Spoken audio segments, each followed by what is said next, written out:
Hey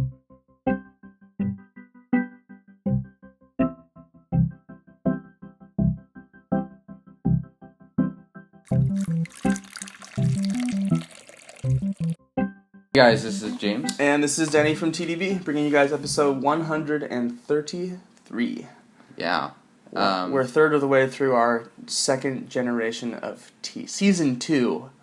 Yeah. I don't know. You can buy the Blu-ray edition at, yeah. So today we are, what do we got? We have this Bana Tea, and this is a rock oolong. Yep. So a wooey tea. And I believe this is sent to me by Carolyn, so thank you, Carolyn.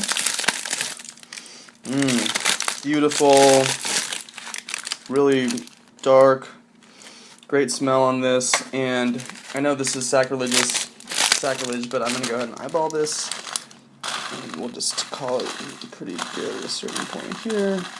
I would err on the side of using a lot for this tea. Okay. That is going to be enough.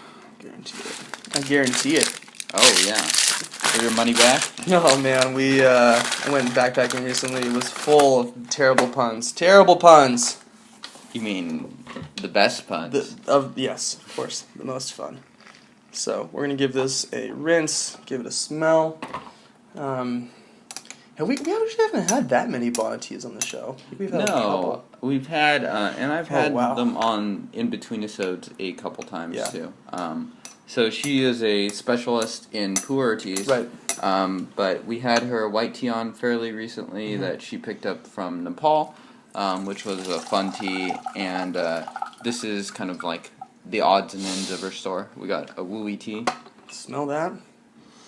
Man, the aroma on this is just wicked immediately. It's crazy good. Really strong aroma. Just interesting. One of my favorite parts of wooey is that I find it to be kind of illusory and deceptive in that it often will have a very strong aroma, but the sweetness of the aroma will not translate quite as much to the flavors in the cup. Very interesting. I don't know if that's your experience or not, but I find that to be the case. I find that wooey teas vary a lot depending on brewing parameters, so I could see a lot of people having very different experiences. Just because they brew out so fast and they're very dynamic, they can change a lot steep to steep. Yeah. So sort of a orange liqueur. Yep.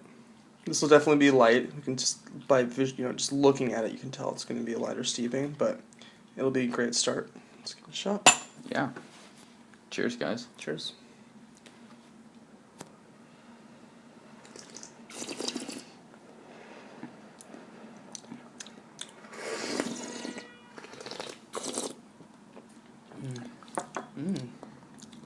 It's lighter than I thought. It is, yeah, and it has a very nutty, kind of like a third of the way through. I have like a very nice roasted nutty kind of flavors.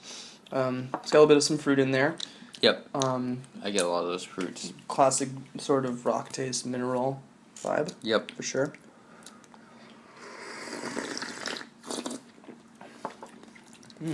Yeah, I get a lot of stone fruits and minerals.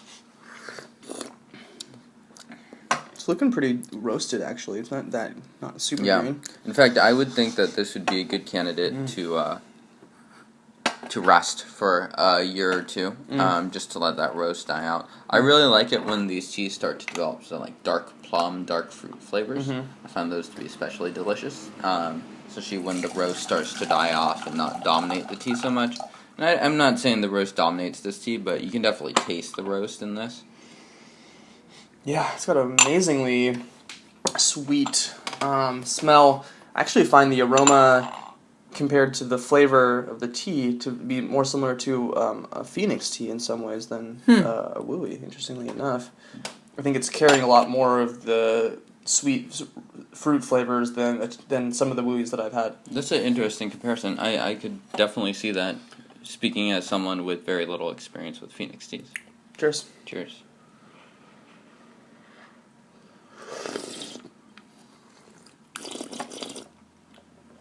I'm definitely getting that hint of that mouth puckering tannin, not necessarily astringent, but it has that sort of texture, and more of the rock taste. It's very smooth. Yeah. Yeah. Yeah, you can tell that the material is very good in it. Yeah, it has a wonderful sweetness that's coming through that, like I said, a lot of the Louie oolongs that I've had, I feel like the sweetness is more subtle. It's almost like a shadow of sweetness. And this is really bringing, a strong punch of sweetness in there. A little bit of fruit, a little bit of nutty flavors. It's not tasting too chocolatey. It's not tasting too smoky or charred.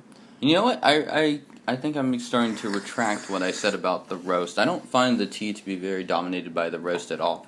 In fact, I think I had this tea 5 or 6 months ago, so maybe half a year ago, and I remember the roast being a lot stronger than what we're tasting now. And I don't know if it's your brewing parameters, or if it's just the tea having sat around for half a year. Yeah, perhaps a mixture. And it could just be the day. I mean, sometimes That's true.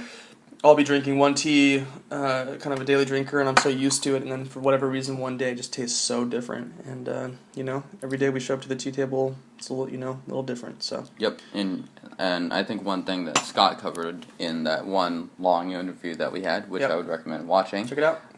Was that, like, your body changes day to day. Like, maybe you exercise out before, maybe you eat a really pungent meal right before, and you can't taste your tea. So, a lot of reasons, many of which are independent of the tea itself. Really wonderful aroma. This is one of the more inviting Louies that I think I've had. I think this would be a good introduction to Louie for some folks out there. Yep, and I smell a lot of minerals and sort of like that grainy grittiness in the aroma now. Yeah. So the aroma has changed a lot. Yeah. Cheers.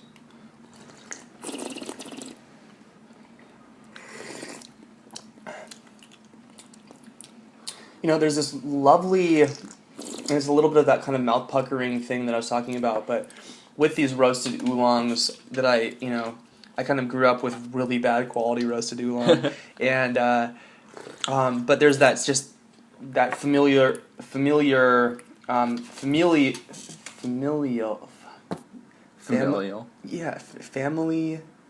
Family scented. No, I'm trying to think of there's a philosophy phrase by Wittgenstein. I get brain fart. Familial, not familiar. Familial. Has to do with the family? I give up.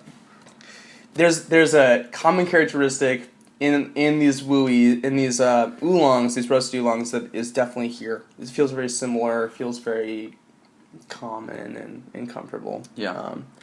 And like the fragrance is so strong that you can smell the bottom of your cup. And you can just smell like the rich tea oils on the bottom there, which smell really like sweet and delicious. Yeah. This has a really wonderful aftertaste too. I feel like I'm just kind of continuing to enjoy it in my mouth, and definitely warming. This is nice. I'm gonna give this a little bit more time at this point. Just a little bit.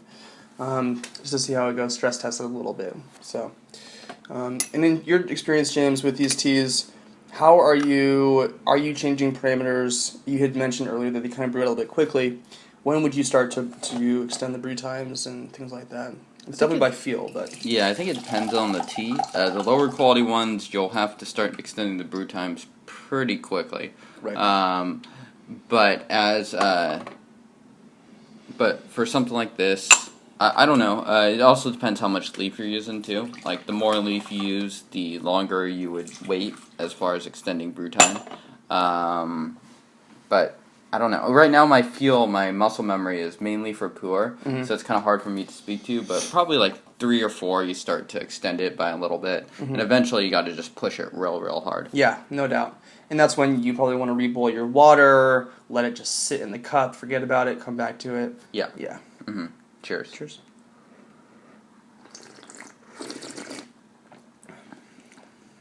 Nice full body, lots of minerals. I think the tea, a lot of that dry fruit sweetness is dissipated from the tea at this point. I agree.